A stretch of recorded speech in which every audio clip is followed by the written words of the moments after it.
മുഹമ്മദുർ റസൂലുള്ളാഹി അഷ്റഫുൽ ഖൽഖ് മുഹമ്മദുർ റസൂലുള്ളാഹി സല്ലല്ലാഹു അലൈഹി വസല്ലമ തങ്ങളെ പേരിൽ മൗലിദ് നടക്കണം. നമ്മുടെ വീടുകളിൽ വെച്ച് മൗലിദ് ഓതണം. നമ്മുടെ മക്കളെയും കൂട്ടിയിട്ടിരുന്ന് ഓതണം. പറ്റുമെങ്കിൽ എല്ലാ നാട്ടുകാരെയും ഇഷ്ടപ്പെടുന്നവരെയും വിളിച്ചിട്ടൊരു സദസ്സ് സംഘടിപ്പിക്കണം. അതിന് പറയുമ്പോൾ പലർക്കും നേരമുണ്ടാകാറില്ല. മകന്റെ ബർത്ത്ഡേ ആണ് എന്ന് പറഞ്ഞാൽ കേക്ക് മുറിക്കാൻ ഭയങ്കര ജോറാണ്. മകന്റെ ബർത്ത്ഡേയുടെ ദിവസം കേക്ക് മുറിക്കാൻ ഭയങ്കര ജോറാണ്. ക്രിസ്ത്യാനികളുടെ ആചാരം കോപ്പിയടിക്കാൻ മുസ്ലിമേ നീ മുൻപന്തിയില്ല. സ്ഥാനത്ത് നിന്റെ ഈമാനിന് കാരണക്കാരനായി നിന്റെ ജീവിതത്തിലെ എല്ലാ നിയമത്തിനും വേണ്ടി പ്രവർത്തിച്ചു ഞാനും നീയും വിശ്വസിക്കുന്ന ലോകത്തിന്റെ മുഴുവനും കാരുണ്യമായ നബി അഷ്റഫുൽ ഖൽഖ് മുഹമ്മദുർ റസൂലുള്ളാഹി അഷ്റഫുൽ ഖൽഖ് മുഹമ്മദുർ റസൂലുള്ളാഹി സല്ലല്ലാഹു അലൈഹി വസല്ലമ തങ്ങളെ ജന്മദിനം വരുന്നു എന്ന് പറഞ്ഞാൽ ഏതെങ്കിലും 4 പാട്ടിന്റെ 30 സെക്കൻഡുള്ള ക്ലിപ്പ് എടുത്തിട്ട് സ്റ്റാറ്റസ് മതിയായി. ആ സ്റ്റാറ്റസിൽ സ്നേഹം കാണിച്ചാൽ മർഹബാ റബീന് സ്വാഗതം, മർഹബാ റബീന് സ്വാഗതം എന്ന് എഴുതി വെച്ചാൽ ഭയങ്കരായി. അതേ സ്ഥാനത്ത് തന്റെ മകന്റെ ജന്മദിനം വരുമ്പോഴോ എന്റെ മകന്റെ ബർത്ത്ഡേയുടെ സന്തോഷം എന്ന് എഴുതിയാ മതിയാകുമോ? മതിയാകുന്നില്ല അല്ലേ? അതിന് നിനക്ക് കേക്ക് മുറിക്കണമല്ലേ? ആ കേക്ക് മുറിച്ചിട്ട് മകന്റെ വായിൽ വെച്ചു കൊടുക്കണമല്ലേ? അതുപോലെ ഇഷ്ടപ്പെടുന്നവന്റെ വായിൽ വെച്ചു കൊടുക്കണമല്ലേ? ഇല്ലാതെ നിനക്ക് മനസ്സിന് സമാധാനമില്ല. അതേ സ്ഥാനത്ത് ലോകത്ത് ആഘോഷിക്കാനും സന്തോഷിക്കാനും വേണ്ടി അല്ലാഹുവിന്റെ ഖുർആൻ ഖുൽ ബിഫദ്ലില്ലാഹി വബിറഹ്മതിഹി ഫബിദാലിക ഫല്യഫറഹൂ. ലോകത്തെ ഏറ്റവും വലിയ കാരുണ്യമായ സയ്യിദുനാ അഷ്റഫുൽ ഖൽഖ് മുഹമ്മദുർ റസൂലുള്ളാഹി അഷ്റഫുൽ ഖൽഖ് മുഹമ്മദുർ റസൂലുള്ളാഹി സല്ലല്ലാഹു അലൈഹി വസല്ലമ തങ്ങളെ പേരിൽ നിങ്ങൾ സന്തോഷിക്കൂ അല്ലാഹുവിന്റെ ഖുർആൻ. അതിന്റെ പേരിൽ മൗലിദ് ഓതാൻ നമുക്ക് നേരമില്ല. മൗലിദിന്റെ സദസ്സിൽ പോയി ഇരിക്കാൻ നമ്മൾ ജോറാണ്. എന്നാലും അവിടുന്ന് ഭക്ഷണം കഴിച്ചു പോകാനല്ലാതെ അവിടെ ഇരുന്നിട്ട് ഒരല്പം മൗലായെങ്കിലും അറിയുന്ന വരിയെങ്കിലും കൂടെ ചൊല്ലട്ടെ എന്ന് ചിന്തിക്കാൻ ആളുകൾ ചുരുങ്ങിപ്പോയി. അതിനാളെ കിട്ടാനില്ല. അതേ സ്ഥാനത്ത് മൗലിദിന്റെ സ്റ്റാറ്റസ് വെക്കാൻ ആളുകൾ ജോറാണ്. അതിന്റെ പേരിൽ ഏതെങ്കിലും നല്ല പാട്ട് കിട്ടിയ സ്റ്റാറ്റസ് വെക്കാൻ ജോറാണ്. പോസ്റ്റ് ചെയ്യാൻ നമ്മള് ജോറാണ്. ഫേസ്ബുക്കിൽ ഇടാൻ ജോറാണ്. ആശിക്കീകളാണ് എന്ന് പറയും ജോറടിക്കാൻ നമ്മൾ ജോറാണ്. ജീവിതത്തിൽ പ്രവർത്തിപഥത്തിലേക്ക് കൊണ്ടുവരാൻ ആളുകൾ ചുരുങ്ങിപ്പോയി. പരിശുദ്ധമായ റബീഉൽ അവ്വൽ നമ്മളിലേക്ക് കടന്നു വരുന്നത് കേൾക്കാൻ വന്ന ഈമാനുള്ള വിശ്വാസികളെ നാട്ടുകാരെ മുഴുവനും വിളിച്ച് വീട്ടിൽ വരുത്തിയിട്ട് ഭക്ഷണം കഴിപ്പിക്കാനുള്ള ഒരു സംവിധാനവും ആവശ്യമായ സൗകര്യവും സാമ്പത്തികവും നിങ്ങൾക്കില്ലാതെ പോയെങ്കിൽ നിങ്ങൾ വിഷമിക്കേണ്ടതില്ല. ഏറ്റവും ചുരുങ്ങിയത് സ്വന്തം പ്രിയപ്പെട്ട മക്കളെയും കൂട്ടിയിട്ടെങ്കിലും ആ പരിശുദ്ധമായ റബീഉൽ അവ്വലില് വീട്ടിലിരുന്നിട്ടൊരു മൗലിദ് ഓതാനുള്ള ഒരു സന്മനസ് ജീവിതത്തിൽ കണ്ടെത്തണേ ഉപ്പമാരെ, കണ്ടെത്തണേ ഉമ്മമാരെ, കണ്ടെത്തണേ ചെറുപ്പക്കാരെ. മറ്റു മതക്കാരന്റെ ആചാരങ്ങൾ കോപ്പിയടിക്കാൻ നമ്മൾ ജോറാണ്. മറ്റുള്ളവന്റെ ആചാരങ്ങളിൽ കൂറുചേരാൻ നമ്മൾ ജോറാണ്. മറ്റുള്ളവന്റെ ആചാരങ്ങൾക്കും ആശംസകൾക്കും എഴുതി വിടാൻ നമ്മൾ ജോറാണ്. അതിന്റെ പേരിൽ വസ്ത്രധാരണ നടത്താൻ നമ്മൾ ജോറാണ്. അവര് ധരിക്കുന്നത് പോലെയുള്ള വസ്ത്രം ധരിക്കാനും നമ്മൾ ജോറാണ്. ആ ഫോട്ടോ എടുത്തിട്ട് സ്റ്റാറ്റസ് ഇടാനും നമ്മൾ ജോറാണ്. ഇതിന് പകരം എന്റെ വയല് കേൾക്കാമെന്ന് ഈമാനുള്ള വിശ്വാസികളെ ഉണ്ടാകേണ്ടത് എന്താണ് എന്നറിയോ? റഹ്മത്തുൽ ലിൽ ആലമീൻ സയ്യിദുൽ വജൂദ് ലോകത്തെ മുഴുവനും പടക്കാൻ കാരണക്കാരനായ സയ്യിദുനാ അഷ്റഫുൽ ഖൽഖ് മുഹമ്മദുർ റസൂലുള്ളാഹി അഷ്റഫുൽ ഖൽഖ് മുഹമ്മദുർ റസൂലുള്ളാഹി സല്ലല്ലാഹു അലൈഹി വസല്ലമ തങ്ങളെ പേരിൽ മൗലിദ് ഓതാനുള്ള ഒരു സന്മനസ് നമ്മൾ ഉണ്ടാക്കിയെടുക്കണം. അസ്തഗ്ഫിറുല്ലാഹൽ അലീം. നല്ല മൗലിദ് ഓതാനുള്ള സദസ്സുണ്ട്. എവിടെ? മകന്റെ ബർത്ത്ഡേ ഉണ്ട്. ചില ആളുകളെ ന്യായാണ് മകന്റെ ബർത്ത്ഡേ ആഘോഷിക്കാൻ വേണ്ടി ന്യായം കണ്ടെത്താണ്. അന്ന് മൗലിദ് ഓതിയിട്ട് ഉസ്താദിനൊക്കെ സംഭാവന കൊടുത്താലോ അല്ലേ? ക്രിസ്ത്യാനിയുടെ ആചാരം കോപ്പിയടിക്കേണ്ട ആവശ്യം എന്താണ്? നിനക്ക് അങ്ങനെ ഉസ്താദിന് കൊടുക്കണം എന്നുണ്ടെങ്കിൽ റബീഉൽ അവ്വലിൽ കൊടുത്താ വാങ്ങാത്ത ഉസ്താദുമാരുണ്ടോ? റബീഉൽ അവ്വൽ അല്ലാഹുവിന്റെ ഹബീബായ നബി മുഹമ്മദുർ റസൂലുള്ളാഹി സ്വല്ലല്ലാഹു അലൈഹി വസല്ലം തങ്ങളെ ജന്മദിനമാണ്. ലോകത്ത് ഒരു പണ്ഡിതനും ഒരു ആലിമീങ്ങൾക്കും തർക്കമില്ല. ഖുർആൻ പോലും എടുത്തു പറഞ്ഞു. അതിന്റെ പേരിൽ നിങ്ങൾ സന്തോഷിച്ചോളൂ. ആ സന്തോഷത്തിന് വേണ്ടി ലോകത്തിന്റെ മുഴുവനും കാരുണ്യമാകുന്ന നബി മുഹമ്മദുർ റസൂലുള്ളാഹി സ്വല്ലല്ലാഹു അലൈഹി വസല്ലം തങ്ങൾക്ക് വേണ്ടി സന്തോഷിക്കാൻ ഈ പണം ചെലവഴിച്ചു. അതിനു വേണ്ടി നീ മൗലിദ് ഓദിച്ചു. അതിനു വേണ്ടി നീ ഉസ്താദുമാരെ വിളിച്ചു. അത് പറയുമ്പോ ചില ആളുകളെ കയ്യിൽ പൈസ ഉണ്ടാവൂല. മകന്റെ ബർത്ത്ഡേ ആഘോഷിക്കാൻ വേണ്ടി ന്യായം കണ്ടെത്തിയാണ്. അന്ന് മൗലിദ് ഓതിയിട്ട് ഉസ്താദിന് സംഭാവന കൊടുത്താലോ, ഉസ്താദിന് ഹദിയ കൊടുത്താലോ, ഉസ്താദിനെ സന്തോഷിപ്പിച്ചാലോ, അത് മകന്റെ മൗലിദിനുള്ള സന്തോഷാണ്, മകന്റെ ജന്മദിനത്തിന് വേണ്ടി സന്തോഷിക്കാനാണ്. എന്നാൽ ഏറ്റവും അർഹതപ്പെട്ട സന്തോഷത്തിന്റെ ഉടമയാ അഷ്റഫുൽ ഖൽഖ് മുഹമ്മദുർ റസൂലുള്ളാഹി സ്വല്ലല്ലാഹു അലൈഹി വസല്ലം ഇരിക്കട്ടെ. എന്റെ വിഷയമതല്ലാത്തതുകൊണ്ട് ഞാനിപ്പോൾ അതിലേക്ക് വിശദമായി കടക്കുന്നില്ല. പറഞ്ഞത് മറന്നുപോയോ? സിദ്ധാവായ അല്ലാഹ് ലോകത്തെ മുഴുവനും സൃഷ്ടിച്ചു, എല്ലാം സൃഷ്ടിച്ച് പരിപാലിച്ചു കൊണ്ടിരിക്കുന്നു. ആ റബ്ബിന്റെ വദിക്കാ ഞാൻ പറഞ്ഞത് വലഖദ് കറംനാ ബനി ആദം. ആ റബ്ബ് മനുഷ്യകുലത്തെ മുഴുവനും ആദരിച്ചിരിക്കുന്നു. ആ ആദരവിന്റെ വലുപ്പമാണ് ഞാൻ പറഞ്ഞത്. നമ്മൾ എത്ര വട്ടം ചോദിക്കുന്നു, രാവിലെ സുബ്ഹിന്റെ സമയത്ത് എഴുന്നേറ്റ് അല്ലാഹുവിനോട് ദുആ ചെയ്യുന്നു, റബ്ബനാ ആതിനാ ഫിദ് ദുനിയാ ഹസന വഫിൽ ആഖിറതി ഹസന വഖിനാ അദാബന്നാർ. അതേ ദുആ തന്നെ ദുആ നിസ്കരിച്ചിട്ടും ദുആ അല്ലേ? അതേ ദുആ തന്നെ ളുഹർ നിസ്കരിച്ചിട്ടും ദുആ ചെയ്യുന്നു.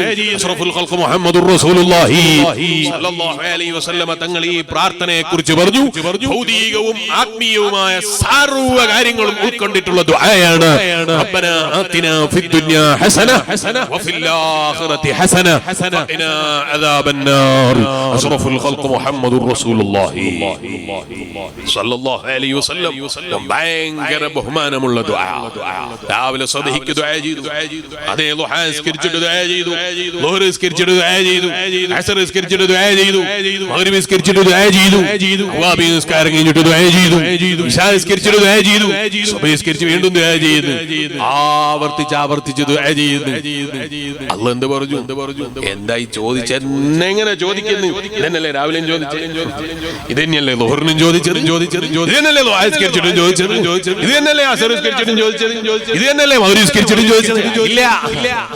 എത്രത്തോളം നീ ചോദിക്കുന്നുണ്ടോ? ഉദ്ഉനി അസ്തജിബ് ലക്കും. അടിമയുടെ മനസ്സും അടിമയുടെ പോരായ്മയും അടിമയുടെ ളുഹും ആ മനുഷ്യന്റെ ദൗർബല്യതയെ കുറിച്ചും ഏറ്റവും അറിയുന്ന റബ്ബാണ് അല്ലാഹ്. ലോകത്തെ എല്ലാ മനുഷ്യന്റെയും ദൗർബല്യത്തെ കുറിച്ച് അറിയുന്നവനാണ് അല്ലാഹ്. അപ്പൊ മനുഷ്യന് തോന്നുകയാണ് നമ്മക്കെന്ത് ദൗർബല്യ ഉള്ളത് മുസ്ലിയാരെ? മനുഷ്യനെന്ത് ദൗർബല്യ ഉള്ളത്? മനുഷ്യനെ പോലെ കഴിവുള്ള ജീവിയുണ്ടോ?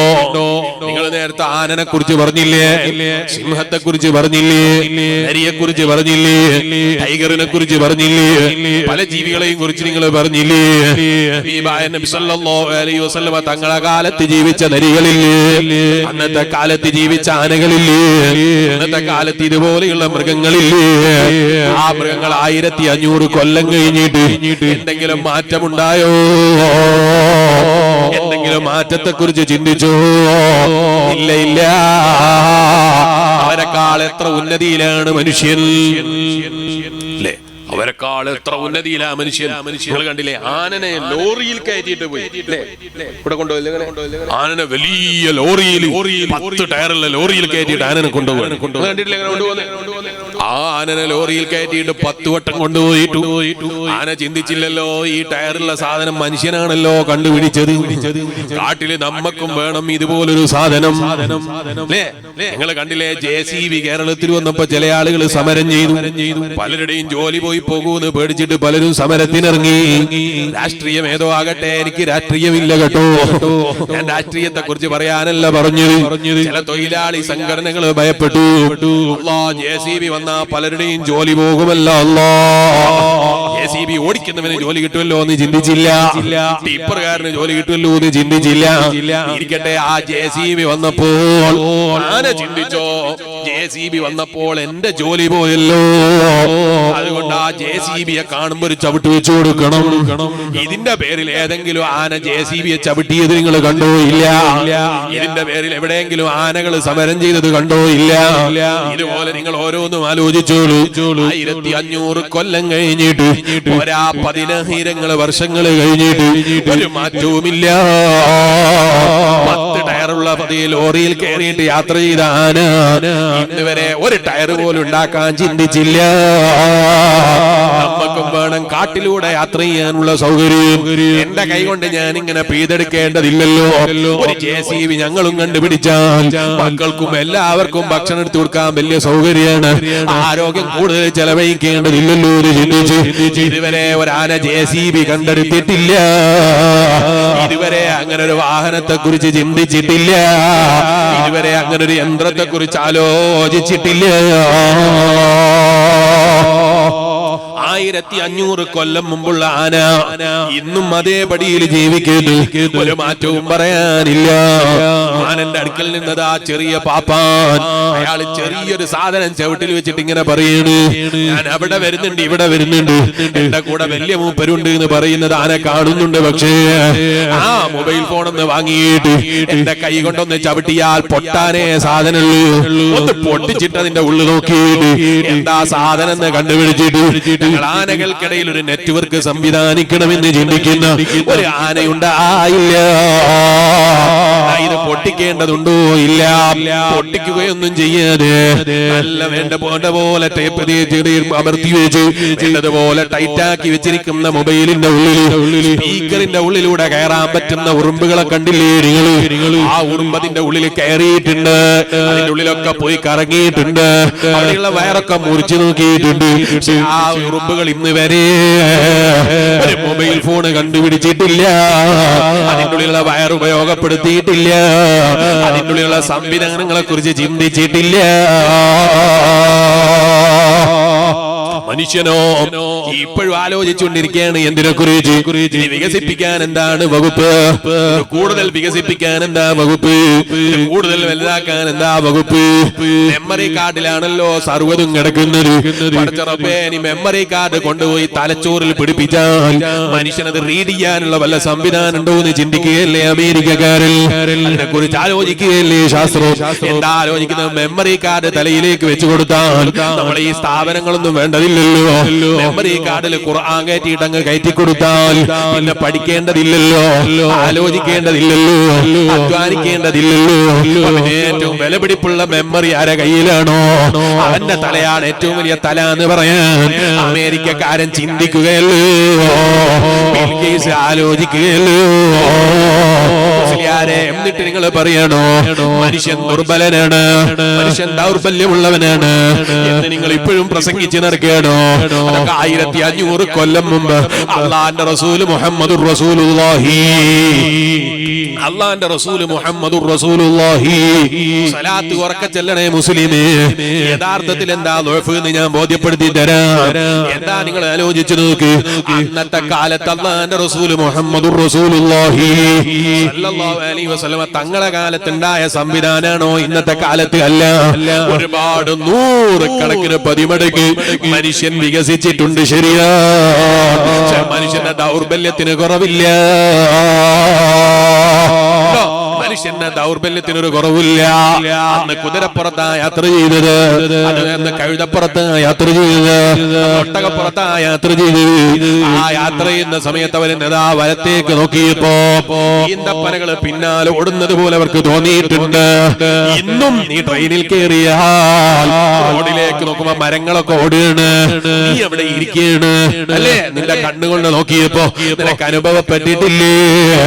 ഇന്ന് ഞാൻ തിരുവനന്തപുരത്ത് നിന്ന് ട്രെയിൻ ട്രെയിൻ കയറിയിട്ടാ ഇങ്ങോട്ടേക്ക് വന്നത്. റെയിൽവേ സ്റ്റേഷനിൽ നിന്ന് പാവപ്പെട്ട മുതല്ലിം ട്രെയിൻ നീങ്ങിയോന്ന് നോക്കാൻ വേണ്ടി പുറത്തേക്ക് നോക്കി. ഇടത്ത് ഭാഗത്തേക്ക് നോക്കിയപ്പോ ട്രെയിൻ ഭയങ്കര ജോറിൽ ഓടുകയാണ്. ഞാൻ മനസ്സിലാക്കി, അൽഹംദുലില്ലാ കൃത്യസമയത്ത് ട്രെയിൻ എടുത്തിട്ടുണ്ടല്ലോ. അല്പസമയം കഴിഞ്ഞിട്ട് വീണ്ടും വലത് ഭാഗത്തേക്ക് നോക്കിയപ്പോ റെയിൽവേ സ്റ്റേഷനില് 5 മിനിറ്റ് കഴിഞ്ഞിട്ട് ട്രെയിൻ എടുത്തിട്ടില്ല. അപ്പോഴാ എനിക്ക് മനസ്സിലായത്, നേരത്തെ പോയത് എന്റെ ട്രെയിനല്ല, നേരത്തെ പോയത് വേറൊരാളെ ട്രെയിനാണ്. പക്ഷെ എന്റെ കണ്ണുകൊണ്ട് നോക്കിയപ്പോൾ എനിക്ക് തോന്നിയത് എന്റെ ട്രെയിനാണെന്ന്. അല്ല മുസ്ലിയാരെ, അത് നിങ്ങളെ കണ്ണിന്റെ തകരാറാണ്. നിങ്ങളും നാളെ ട്രെയിനിൽ കയറിയിട്ടൊന്ന് ഇരുന്ന് നോക്കിക്കോളൂ. ഇടത് ഭാഗത്ത് കൂടെ പോകുന്ന ട്രെയിൻ കണ്ടിട്ട് നിനക്കും തോന്നുകയാ നിന്റെ ട്രെയിൻ യാത്രയില് വലത് ഭാഗത്ത് കാലിയായ സ്ഥലമാണോ? അപ്പോഴാ അറിയുന്നത് നിന്റെ ട്രെയിൻ യാത്ര ചെയ്തിട്ടില്ല, നിന്റെ ട്രെയിൻ മൂവ് ചെയ്തിട്ടില്ല, നിന്റെ ട്രെയിൻ സ്റ്റാർട്ട് ചെയ്തിട്ടില്ല. ഓ എന്റെ വാല് കേൾക്കാൻ വന്ന ഈമാനുള്ള വിശ്വാസികള്, പറയാൻ എത്രയാ നമുക്ക് പറയാനുള്ളത്. നീ കാറിൽ ഇരുന്നപ്പോ ആ കാറിൽ സ്പീഡിൽ യാത്ര ചെയ്യുമ്പോ നീ പുറത്തേക്ക് നോക്കി വാ, വലിയ തെങ്ങ്. എത്ര സ്പീഡിലാ മൂപ്പരോടുന്നത്, എത്ര സ്പീഡിലാ മൂപ്പരോടുന്നത്. അത് ഓടുന്ന സ്പീഡിന്റെ കടുപ്പറിയണോ? നിന്റെ കാറിന്റെ മീറ്ററിലേക്ക് നോക്കിയാൽ അറിയാം നിന്റെ കാറ് ഓടുന്നത് 60 സ്പീഡിലാണോ? ആ തെങ്ങ് 60 സ്പീഡിൽ ഓടുന്നു എന്നാ നിനക്ക് തോന്നുന്നത്. നിന്റെ കാറ് 120 സ്പീഡിലാണോ? അനുവദനീയാണ് ഇവിടെ എന്ന് ഞാൻ പറഞ്ഞതിന് അർത്ഥമില്ല കേട്ടോ. നിങ്ങൾ കേരളത്തിലുള്ള ക്യാമറ നോക്കിയിട്ടേ വണ്ടി ഓടിക്കേണ്ടു, നിയമം പാലിച്ചിട്ടേ ഓടിക്കേണ്ടു. 120-ലും 140-ലും 160-ലും ഓടേണ്ട റോഡുകൾ ലോകത്തിന്റെ പല ഭാഗങ്ങളിലുണ്ട്. അവിടുത്തെ കഥയാ ഞാൻ പറഞ്ഞത്. ഇതിന്റെ പേരിൽ ഇന്നലെ പ്രസംഗിച്ച മുസ്ലിയാര് 120 പോയാ മതി എന്ന് പറയുന്നത് കേട്ടിട്ടുണ്ട്. പോയി നോക്കട്ടെ എന്ന് വിചാരിച്ചൊന്ന് യാത്ര ചെയ്തിട്ട് 1500 ഫൈന് വന്നാൽ എന്റെ വീട്ടിലേക്ക് കത്തയച്ചത് കൊണ്ട് കാര്യം ഉണ്ടാകൂല. സ്പീഡ് ആലോചിക്കേണ്ടത് നിങ്ങളാണ്, ഓടിക്കുന്നവരാണ്. ഞാനിത് മനസ്സിലാക്കാൻ വേണ്ടി ഒരു ഉദാഹരണം പറഞ്ഞു എന്നേ ഉള്ളൂ. 120 സ്പീഡിൽ നീ കാർ യാത്ര ചെയ്യുമ്പോ പുറത്തേക്ക് നോക്കിയാൽ ആ വലിയ തെങ്ങ് നിന്നെക്കാൾ 10 ഇരട്ടി വലുപ്പമുള്ള തെങ്ങാകട്ടെ, അല്ലെങ്കിൽ 5 ഇരട്ടി വലുപ്പമുള്ള തെങ്ങാകട്ടെ, എത്ര വലുപ്പമുള്ള തെങ്ങാണെങ്കിലും മൂപ്പര് എത്ര സ്പീഡിലാ ഓടിയത്, മൂപ്പരെ പിന്നെ നോക്കുമ്പോ കാണുന്നില്ല. അപ്പോഴാ മനസ്സിലായത് മൂപ്പരോടിയതിന്റെ പേരിലല്ല, മൂപ്പര് സ്ഥലത്ത് നിന്ന് ഒരടി പോലും മുന്നോട്ട് പോയിട്ടില്ല. ഞാൻ യാത്ര ചെയ്യുമ്പോ മൂപ്പരോടിയത് പോലെ എനിക്ക് തോന്നുകയാണ്. ആ തെങ്ങ് എന്റെ കൂടെ യാത്ര ചെയ്തത് പോലെ എനിക്ക് അനുഭവപ്പെടുകയാണ്. മുസ്ലിമേ, നിന്റെ ദൗർബല്യമാണ്. 1500 കൊല്ലം കഴിഞ്ഞിട്ട് ഈ മൊബൈൽ ഫോൺ കണ്ടുപിടിച്ചില്ലേ, ഇന്നോവ കണ്ടുപിടിച്ചില്ലേ, ഓടികൾ കണ്ടുപിടിച്ചില്ലേ, BMW കണ്ടുപിടിച്ചില്ലേ, ഇതൊക്കെ കണ്ടുപിടിച്ചിട്ടും നിനക്ക് ആ തെങ്ങിനെ പിടിച്ചു നിർത്താൻ കഴിഞ്ഞില്ല. ആ ഈത്തപ്പനയൊത്ത് മരത്തെ പിടിച്ചു നിർത്താൻ കഴിഞ്ഞില്ല. ആ പ്ലാവിനെ പിടിച്ചു നിർത്താൻ നിനക്ക് കഴിഞ്ഞില്ല. ഏതെങ്കിലും ഒരു മണൽത്തരികളെ പിടിച്ചു നിർത്താൻ നിനക്ക് കഴിഞ്ഞില്ല. മനുഷ്യ, മനുഷ്യ നീ ദുർബലനാണ്. 2 ആഴ്ച മുമ്പ് ഞാൻ കാസർഗോഡ് ജില്ലയിൽ വെച്ച് പ്രസംഗിക്കുമ്പോ പറഞ്ഞിരുന്നു. എന്താ പറഞ്ഞത് എന്നറിയോ? അബുദാബിയിൽ ഒരു സുഹൃത്തുണ്ട്, തൃശൂർ ജില്ലക്കാരനാണ്. അയാൾ ഒരു ദിവസം എന്നെ പരിചയപ്പെട്ടത് എങ്ങനെയാണ് എന്നറിയോ? അയാൾ ഒരു ദിവസം വിളിച്ചിട്ട് എന്നോട് പറഞ്ഞു, എനിക്ക് നിങ്ങൾ എന്തായാലും കാണണം, ഞാൻ അബുദാബിയിലുണ്ട് എന്നറിഞ്ഞപ്പോ വിളിച്ചതാണ്.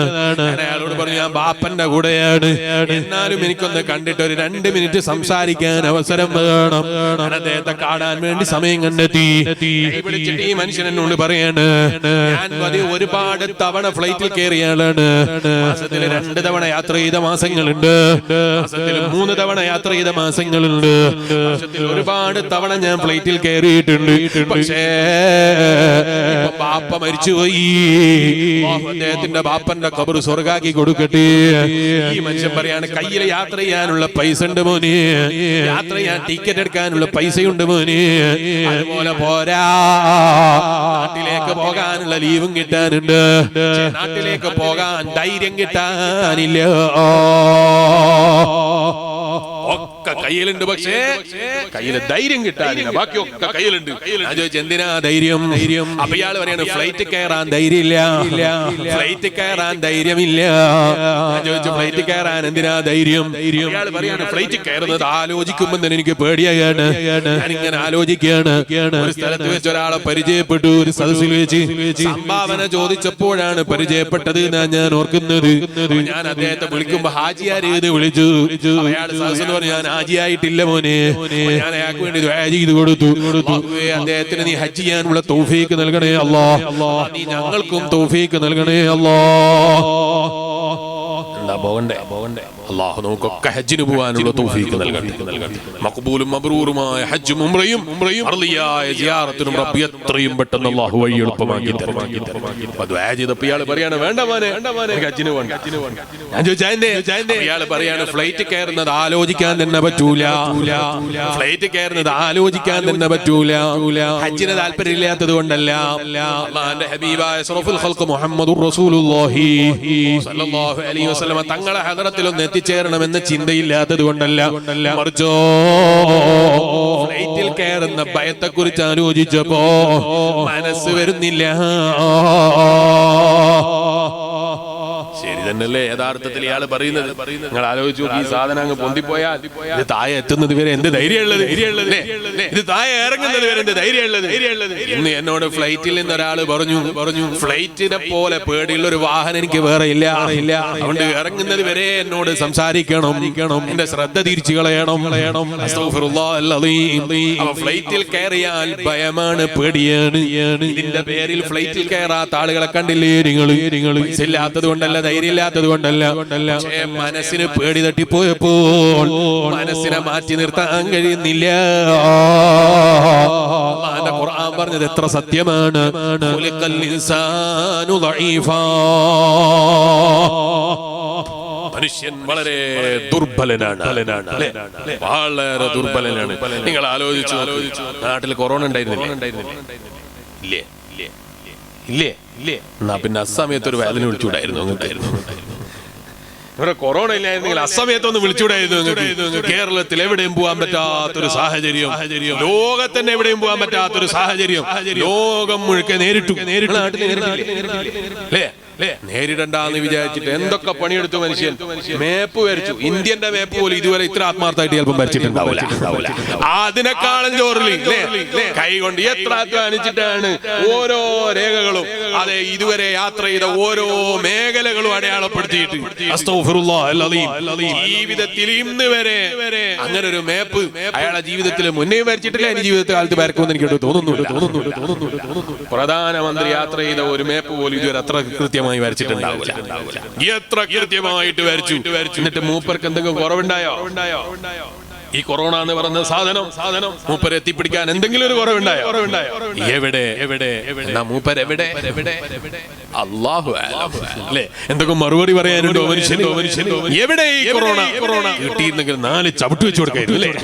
ഇന്ന് വരെ സാധനം കണ്ടോ? കണ്ണുകൊണ്ട് കാണാൻ മനുഷ്യന് കഴിഞ്ഞില്ല. ആ മനുഷ്യനെ കീഴ്പ്പെടുത്താൻ കാണാൻ കണ്ണുകൊണ്ട് കഴിയുന്നത് വേണമെന്നില്ല.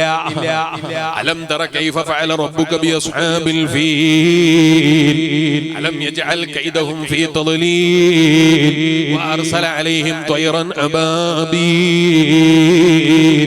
അല്ലാഹുവിന്റെ ഖുർആൻ പറഞ്ഞില്ലേ, മദ്രസയിൽ നമ്മൾ പഠിച്ചില്ലേ, അടക്കാ പക്ഷിയുടെ വലുപ്പം പോലും ഇല്ലാത്ത ചെറിയ പക്ഷികൾ ആനയെ പോലെയുള്ള വലിയ ജീവികളെ നശിപ്പിച്ചു എന്ന് പറഞ്ഞപ്പോ അതെങ്ങനെയായിരിക്കും പഠിച്ച റബ്ബേ? ആ അടക്കാ പക്ഷിയുടെ വലുപ്പമുള്ള അല്ലെങ്കിൽ ചെറിയ ജീവി ആനനെ പോലും നശിപ്പിച്ചു എന്ന് പറഞ്ഞത് എങ്ങനെയാണ് എന്ന് തോന്നിയോ? അത് അടക്കയുടെ വലുപ്പമെങ്കിലും ഉണ്ടായിരുന്നു അല്ലേ? കണ്ണുകൊണ്ട് കണ്ടിട്ടില്ല. ഈ സദസ്സിൽ ഇരിക്കുന്നവർക്കൊക്കെ കൊറോണയാണ് എന്ന് ഞാൻ പറഞ്ഞാൽ, ഈ സദസ്സിൽ പോലെ മോനെ ഞാൻ തമാശ പറഞ്ഞതാ. സദസ്സിലിരിക്കുന്ന ഒരാൾക്ക് കൊറോണയാണ് എന്ന് പറഞ്ഞാൽ എല്ലാവരും പേടിച്ചു പോയില്ലേ? എല്ലാവർക്കും ഭയമായി പോയി. പിന്നെ മുഖം മറക്കുന്നതിന് പേടിയില്ല. ഏത് മുഖാന്നറിയോ? രാവിലെയും വൈകുന്നേരവും 5 നേരം നിസ്കരിക്കാറില്ലേ നീ? ആ നിസ്കരിക്കുന്ന സമയത്ത് സുജൂദിലേക്ക് നോക്കി യാത്ര ആത്മാർത്ഥത ഉണ്ടാകാറില്ല. 5 നേരം അല്ലാഹുവിന് വേണ്ടി നിസ്കരിക്കും. ആ നിസ്കാരത്തിൽ സുജൂദ് നോക്കുമ്പോൾ കിട്ടലുണ്ടോ അത്ര ആത്മാർത്ഥതയില്ല? കണ്ണാടിയിൽ നോക്കിയിട്ട് എത്രയാ നീ മിനുക്കല്, എത്രയാ നീ നന്നാക്കല്, എത്രയാ നീ ജോറാക്കല്. ആ മുഖം നീ ബഹുമാനിച്ച് ആദരിച്ച മുഖല്ലേ, ആ മുഖത്ത് നീ മുഖമൂടി അണിഞ്ഞില്ലേ, മാസ്ക് ധരിച്ചില്ലേ? ധരിക്കൂലെന്ന് പറയാൻ അമേരിക്കയുടെ ഭരണാധികാരിക്ക് കഴിഞ്ഞു. കൊല്ലത്ത് ജീവിക്കുന്ന നിങ്ങൾക്കും എനിക്കും കഴിഞ്ഞു എന്നല്ല ഞാൻ ചോദിച്ചത്. അമേരിക്ക ഭരിക്കുന്ന ഭരണാധികാരിക്ക് കഴിഞ്ഞു, ജപ്പാന് ഭരിക്കുന്ന ഭരണാധികാരിക്ക് കഴിഞ്ഞു. എന്തിലധികം പറയാനാ? ഞങ്ങളാണ് ഏറ്റവും വലിയ ശക്തി എന്ന് പറയാതെ എടുത്തു പറയാൻ ആഗ്രഹിക്കുന്ന ചൈനക്കാരന് കഴിഞ്ഞു. വലിയ സൈനിക ശക്തിയുള്ള ഭരണാധികാരികളാ ഞങ്ങൾ എന്ന് പറയുന്ന പല രാജ്യങ്ങൾക്കും കഴിഞ്ഞു. എല്ലാ സൈന്യങ്ങളും തോറ്റുപോയി, സർവ സന്നാഹങ്ങളും തോറ്റുപോയി. പീരങ്കിക്ക് തോൽപ്പിക്കാൻ കഴിഞ്ഞില്ല, തോക്കുകൾക്ക് തോൽപ്പിക്കാൻ കഴിഞ്ഞില്ല, റോക്കറ്റുകൾക്ക് തോൽപ്പിക്കാൻ കഴിഞ്ഞില്ല, യുദ്ധായുധങ്ങൾക്ക് തോൽപ്പിക്കാൻ കഴിഞ്ഞില്ല. ആരെ തോൽപ്പിക്കാൻ കഴിഞ്ഞില്ല എന്നാ ഞാൻ പറഞ്ഞത്? വേറൊരു ഭരണാധികാരിയെ തോൽപ്പിക്കാൻ കഴിഞ്ഞില്ല എന്നല്ല, മറ്റൊരു സൈന്യത്തെ തോൽപ്പിക്കാൻ കഴിഞ്ഞില്ല എന്നല്ല. കണ്ണുകൊണ്ട് കാണാൻ കഴിയാത്ത, ഒറ്റ നോട്ടത്തിൽ കണ്ണുകൊണ്ട് ഇതുവരെ കണ്ടിട്ടില്ലാത്ത ഒരു ജീവിയെ അംഗീകരിക്കുന്നില്ലേ? ആ കൊറോണ എന്ന് പറയുന്ന ജീവി ലോകത്തെ മുഴുക്കെ അടക്കി ഭരിച്ചില്ലേ? മനുഷ്യ, നിന്റെ ലോഭത്രയാണ്, നിന്റെ ദൗർബല്യം എത്രയാണ്?